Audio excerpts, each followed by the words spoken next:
Hello and welcome to the Den. My name is Eric and it's Friday. Oh, now the live button is on. Hello and welcome to the Den. My name is Eric and it's Friday. This week on the Den is Collaborations Week, and I am joined this week by one of our Men of the Den auditioners, Brad Schaaf. So say hi, Brad. Hi, guys.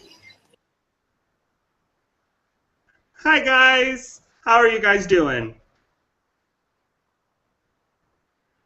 All right. Okay. The mic. We have music playing. I'm in Starbucks right now. I'm really sorry, everybody. I'm gonna try and cut the mic out so that you can hear Brad when he's actually responding to questions, and so that the thing will jump between us as it should. So let's get started. Brad, do you want to tell people just a little bit about yourself? Kind of like, you know, where you grew up, going to school, like the life story, like quick and dirty. All right.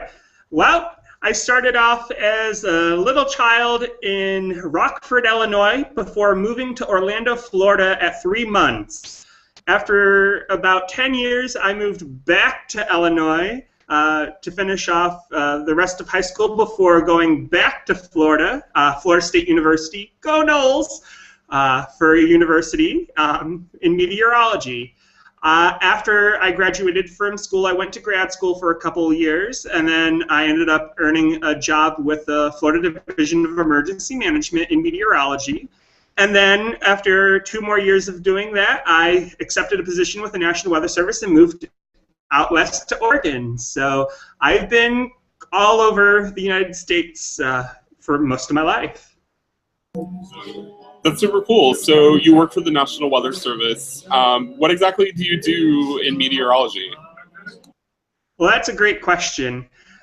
Basically, at this point in time with the National Weather Service, I'm in charge of acquiring climate data and quality controlling it, as well as collecting upper air data, which is in the semblance of launching a weather balloon every day, either at 0Z or 12Z, which turns out to be 4 a.m. or 4 p.m. Pacific time. And as a result, I get to work lots of shift work hours, which is awesome. And other than that, I'm learning how to make forecasts with the Weather Service so I can provide good support to protect life and property with the Weather Service. So you mentioned the hot button of climate change. Is that something that you like have strong feelings about, that you just absolutely have to share with people? Well, absolutely. I do believe that this scientific consensus speaks for itself. There's a lot of people who try to muddy the waters a little bit regarding the climate science. However, the climate is changing, and we are getting warmer, and it's starting to see some effects, most of which are pretty minute at this point in time, but they will start to accelerate as time goes on if we don't do something about it.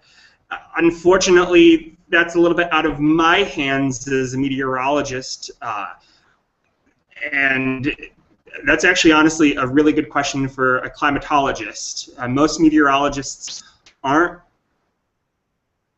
qualified to answer those types of questions because they don't use the same model data as, say, what I would do as a meteorologist. I look at the short term versus a climate scientist who looks at the long term, and I envision it kind of like a person walking a dog.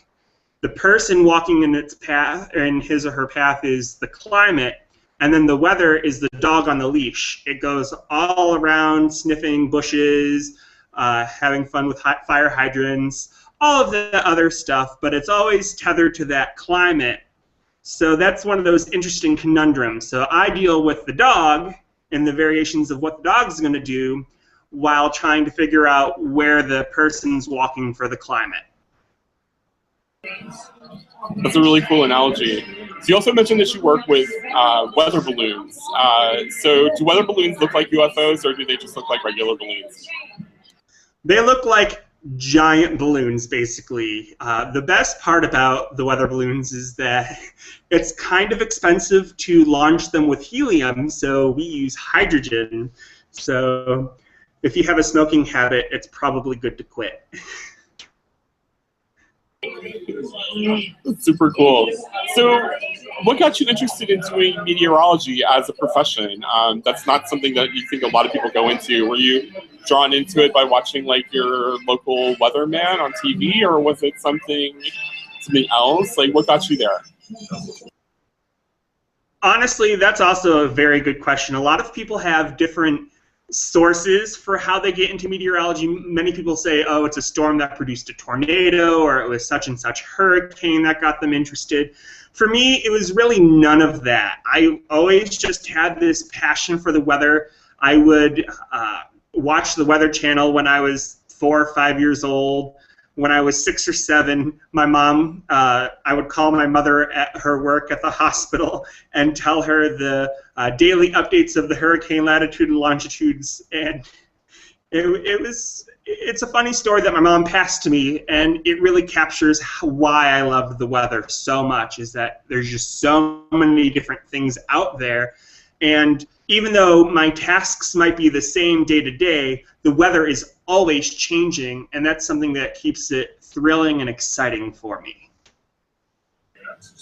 So it's not just like data entry, it's like actually really super exciting to you to see like all these little changes in the day-to-day weather patterns. Absolutely. Data entry is a very small part of my job, but most of all, what I'm doing is I'll be looking at model data, some of which can vary greatly. Basically, you can have some models that will say it's going to produce torrential rainfall in one area, and then another model might say sunshine and clouds for the same area, for the same time period. So my job as a meteorologist is to go through all of the different biases through each model, determine what is going on with the atmosphere, and then try and make a best guess to say what I think is going to happen. Interesting.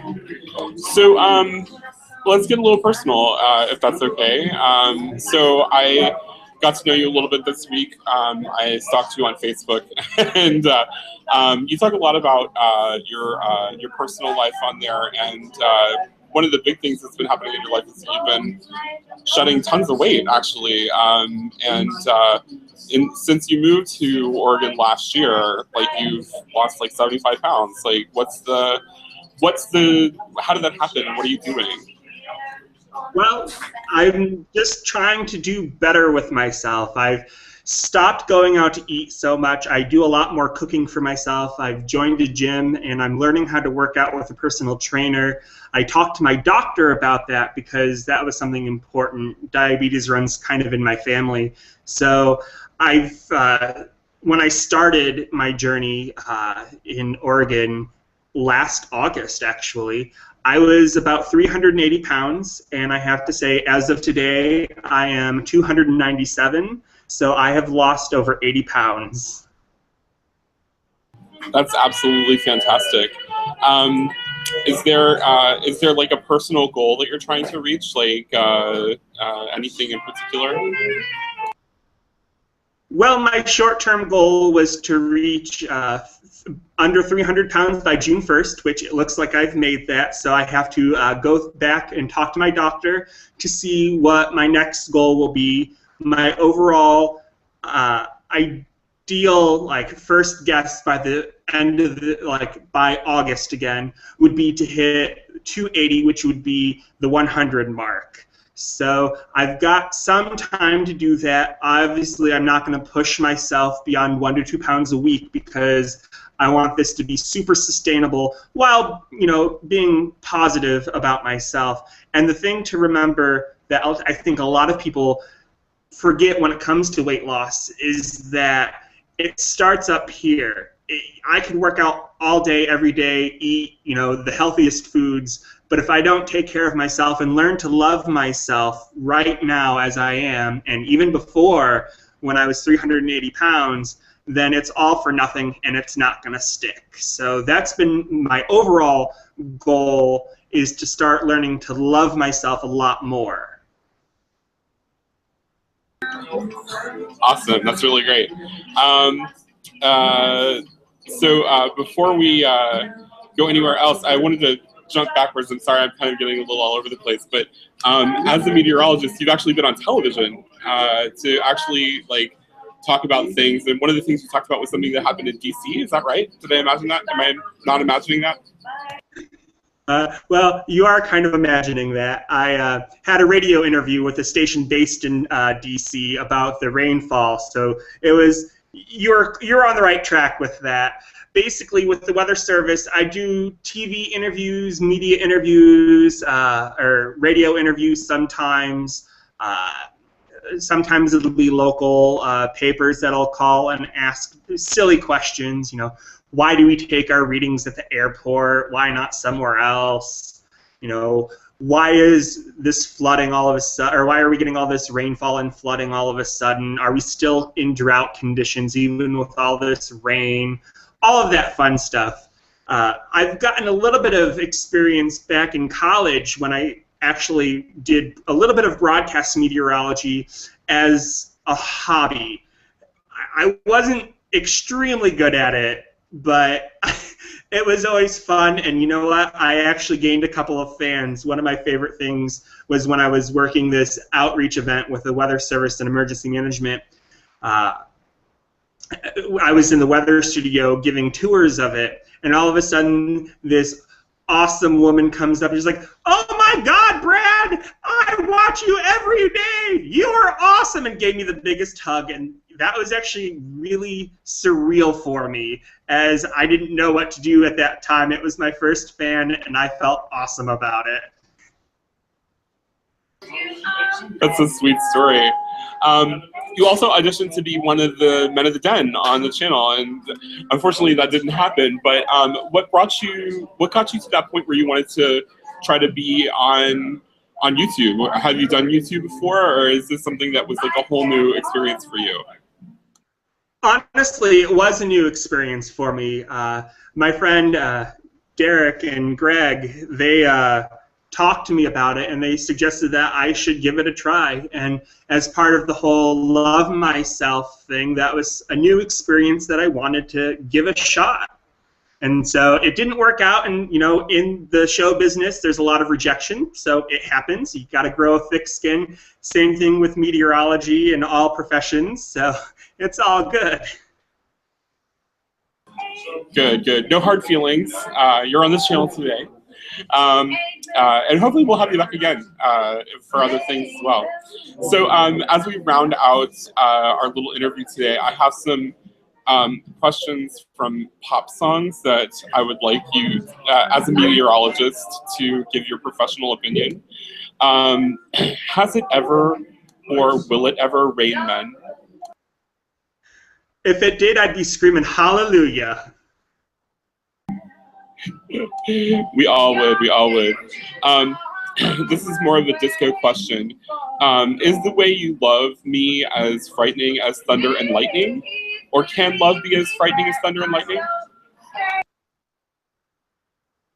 Well, I always have this great saying that I like to use to promote weather safety when it comes to thunder and lightning.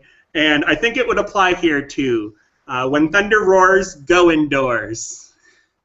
So that's a good one. That's a good one. And then last but not least, did Norma Jean live her life like a candle in the wind?